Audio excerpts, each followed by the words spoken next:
Hello বন্ধুরা, আজকে কথা বলছি বাংলাদেশ অস্ট্রেলিয়া সুপার 8-এর প্রথম ম্যাচটি নিয়ে। বাংলাদেশ অস্ট্রেলিয়ার সাথে প্রথমে টসে জিতে ব্যাটিং করে, কিন্তু দুর্ভাগ্যবশত আজকেও বাংলাদেশের সেই ব্যাটিং ব্যর্থতা। প্রথমে তানজিম তামিম আউট হয়ে যায় 3 বল খেলে, কিন্তু সবচেয়ে দুঃখজনক যে বিষয়টি হলো, এত ভালো একটি ব্যাটিং উইকেটেও বাংলাদেশের ব্যাটসম্যান, বিশেষ একটা নাম, আসলে এই নামটি আর বলতে যাচ্ছি না, সেই বিশেষ ব্যক্তিটি 25 বলে 16 রান করেন। তাকে কি লিটন কুমার দাস বলবো না অন্য কি বলবো? আসলে তাকে কোনো নামেই বলা যায় না।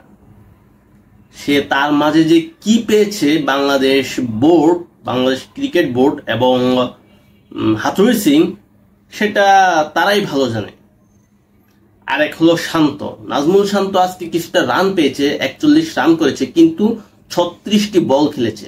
এমন একটা ব্যাটিং উইকেটে এত বাজে ব্যাটিং আগে আর দেখিনি কেউ। আজকেও রীতিমতো ব্যাটিং অর্ডার চেঞ্জ করলো, কিছুটা চেষ্টা করেছিল, রিশাদ হোসেনকে উপরে নিয়ে এসেছে, কিন্তু রিশাদ হোসেনকে যদি ওপেনিং এ চেষ্টা করা হতো তাহলে একটা বিষয় ছিল। আপনি কাকে কোথায় ব্যাটিং করাচ্ছেন, কি উদ্দেশ্য করাচ্ছেন, এটার কোনো সিগনিফিকেন্ট কোনো কারণই খুঁজে পাওয়া যাচ্ছে না। আপনি যদি রিশাদ হোসেনকে ওপেনিং এ নিয়ে আসতেন তাহলে একটা বিষয় ছিল, যে সে ওপেনিং এ এসেছে, ফেল করেছে, সেটা একটা বিষয়। কিন্তু আপনি লিটন কুমার দাস যেভাবে ব্যাটিং করেছে পুরো ম্যাচটা জুড়ে, এটা খুবই দুঃখজনক। আপনি দেখেন যে সে 25টি বলের মধ্যে 2টি বল 4 মেরেছে, 16 রান করেছে, তার মানে 8 রান তার এখানে শেষ, বাকি আছে 8 রান। 8 রান করার জন্য সে 23টি বল খেলেছে। 23 বলে যদি সে 23 রানও করতো তাহলে অনেক ভালো একটা অবস্থায় যেত। আর নাজমুল শান্ত 36 বলে এইসব উইকেটে অনায়াসে 60-58 রান করতেই পারে যে কোনো ব্যাটসম্যানই।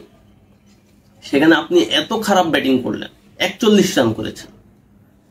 এভাবে আসলে ক্রিকেট হয় না। এদের ক্রিকেটের প্রতি যে নিবেদন থাকা দরকার, এদের সেই নিবেদনটাই নেই। এত ভালো ব্যাটিং উইকেটে যদি এভাবে ব্যাটিং করে ব্যাটসম্যানরা, তাহলে কিভাবে বাংলাদেশ ক্রিকেট আগাবে? আপনি দেখেন ইংল্যান্ড এবং ইউএস এর ম্যাচটি দেখেন। ইংল্যান্ড 194 রান করেছে, সেখানে ইউএস এর মতো একটা দল সেই রান করে তারা মাত্র 18 রানে হেরেছে। আর বাংলাদেশ 20টি আইনে 24 রানে হেরেছে। বোলাররাও আজকে ভালো করতে পারেনি। বোর্ডে যখন ভালো উইকেটে যখন ব্যাটসম্যানে রান করতে পারছে না, সেখানে বোলাররা আসলে ওই উইকেটে, ব্যাটিং উইকেটে তারা তো ওরকম ভালো বোলিং করবে না। তাদের জন্য তো বোর্ডে কিছু রান দিতে হবে ভাই। আর কত? হাথুরুর সিং কি কারণে লিটনকে দল থেকে বাদ দিচ্ছে না এবং নাজমুল হোসেন শান্তকে কি রোল প্লে করছে সে দলের জন্য? আজকে সে 36 বলে 41 রান করেছে, যার মধ্যে একটা 6, 5টা 4। বাকি বলগুলি তুমি সিঙ্গেল নাও, ডাবল নাও, তাও তো তোমার রান 60 হয়ে যায়।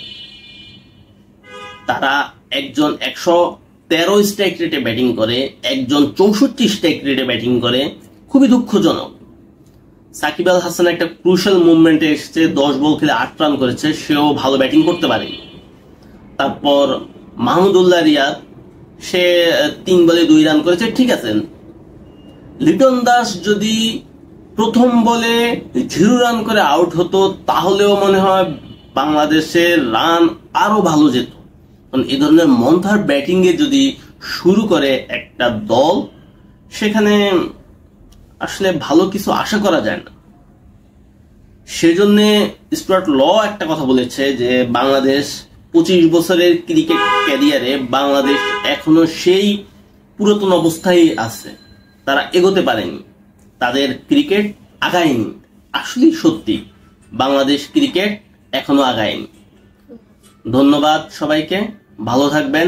ইন্ডিয়ার সাথে ম্যাচে বাংলাদেশ কি করে তা দেখার জন্য আমরা অপেক্ষায় আছি। ধন্যবাদ সবাইকে।